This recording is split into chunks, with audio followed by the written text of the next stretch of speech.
And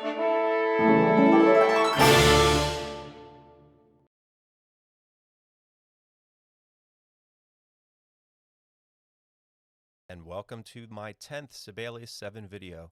In this video, we're going to be editing parts and making them look good. I have not done that for this piece, so I wanted to bring you along and show you my process. Here's the score for the piece. I got that to look good, but I haven't touched the parts at all yet.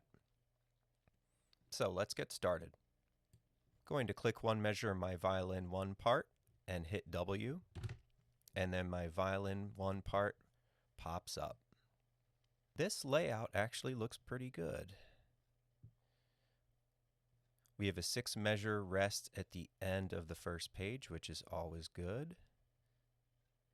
And let's see, 1, 2, 3, 4, 5, 6, 7, 8 staves on this page, and 1, 2, 3, 4, 5, 6, 7, 8, 9 staves on that page. That's pretty good. But I'm pretty happy with this, actually. Sometimes you get lucky. And this is one of those times. All right, let's go back to our score. We'll put our mouse here, click once in the violin 2 part, and hit W. By the way, you can also do this, and I mentioned this in one of my other videos. You can also see your parts by hitting the plus sign, and then you can select from there. But I've just always used the W, so click once, W. All right, here's violin 2. Let's zoom out.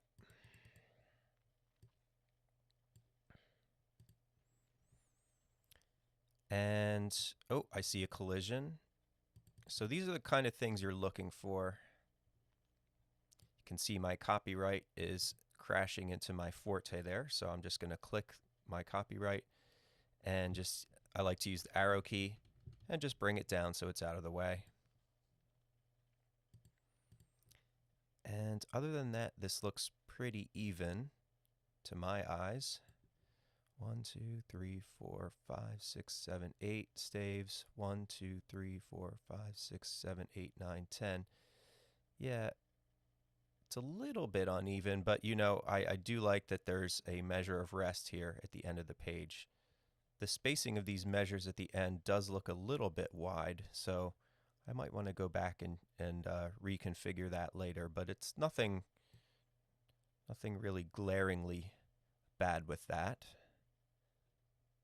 So again, I think on these first 2 parts, we've gotten pretty lucky so far. Let's see what the viola part looks like. Oh boy, okay. So several issues going on.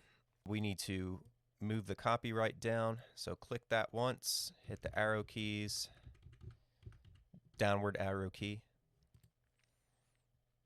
And look how uneven this is. This is a pet peeve of mine. So we've got 1, 2, 3, 4, 5, 6, 7, 8, 9, 10, 11 staves on the first page. 1, 2, 3, 4, 5, 6, 7. And 7 on the next page. So we have 18 total staves. That's pretty unbalanced. Maybe we can try and split it 9 and 9 on each page. Let's see what that would look like. So 1, 2, 3, 4, 5, 6, 7, 8, 9. Okay. Actually, this would be a good place for a page break because we have a whole note there.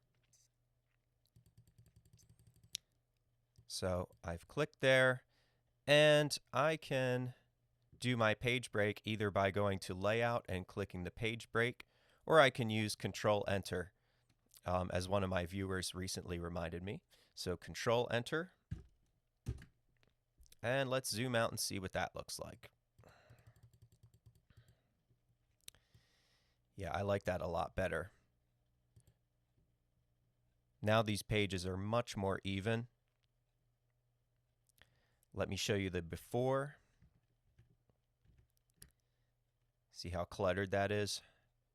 Not very appealing to look at. And here's the after.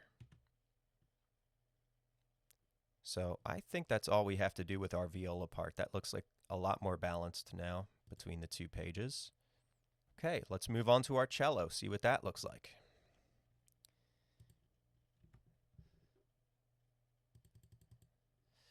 Ooh, pretty cluttered.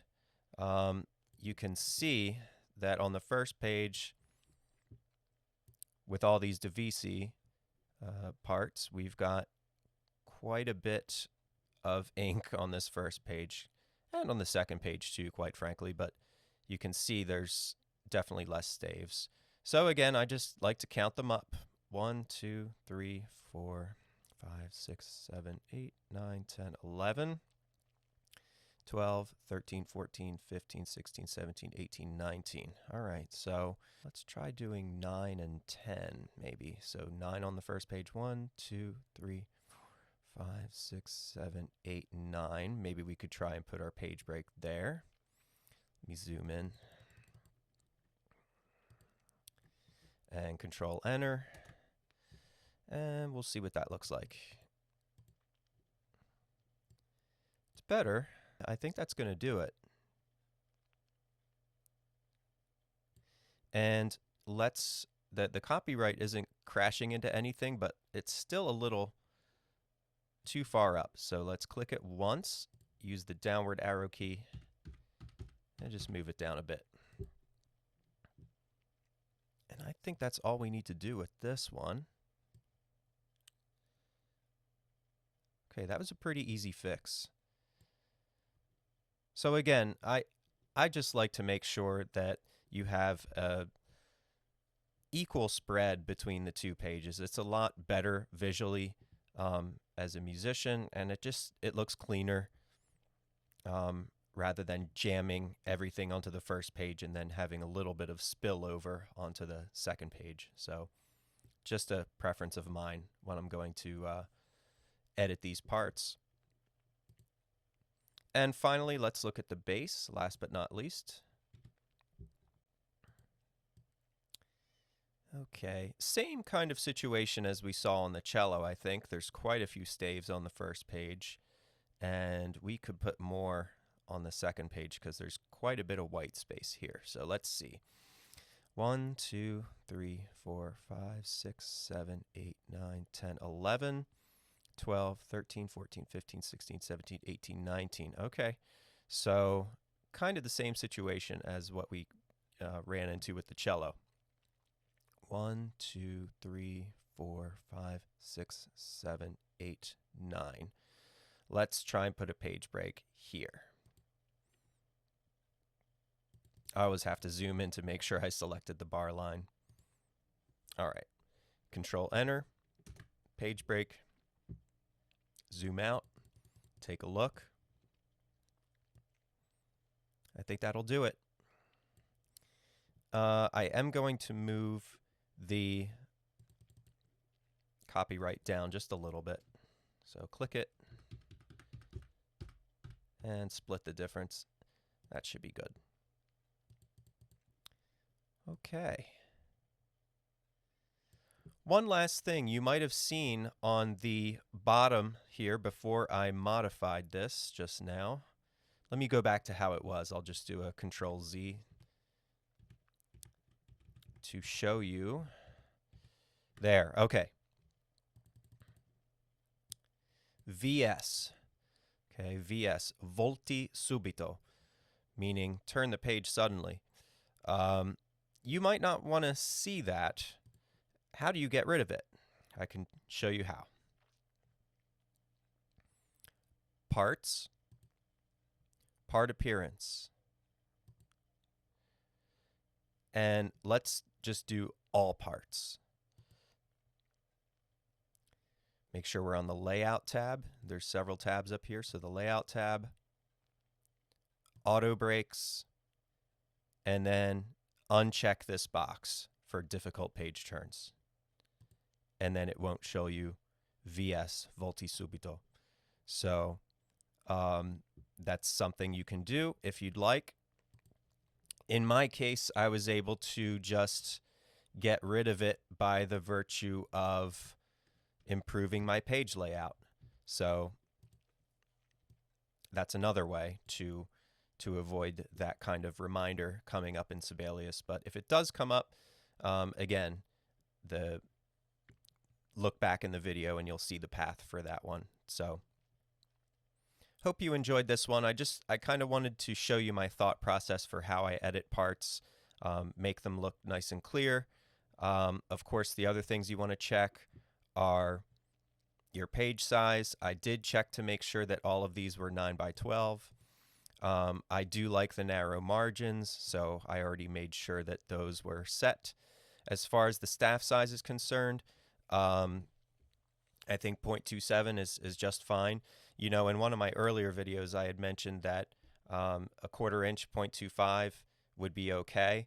I've done some more reading and just by experience, and I really think we should be shooting for 0.27 inches, 0.28 or 0.29.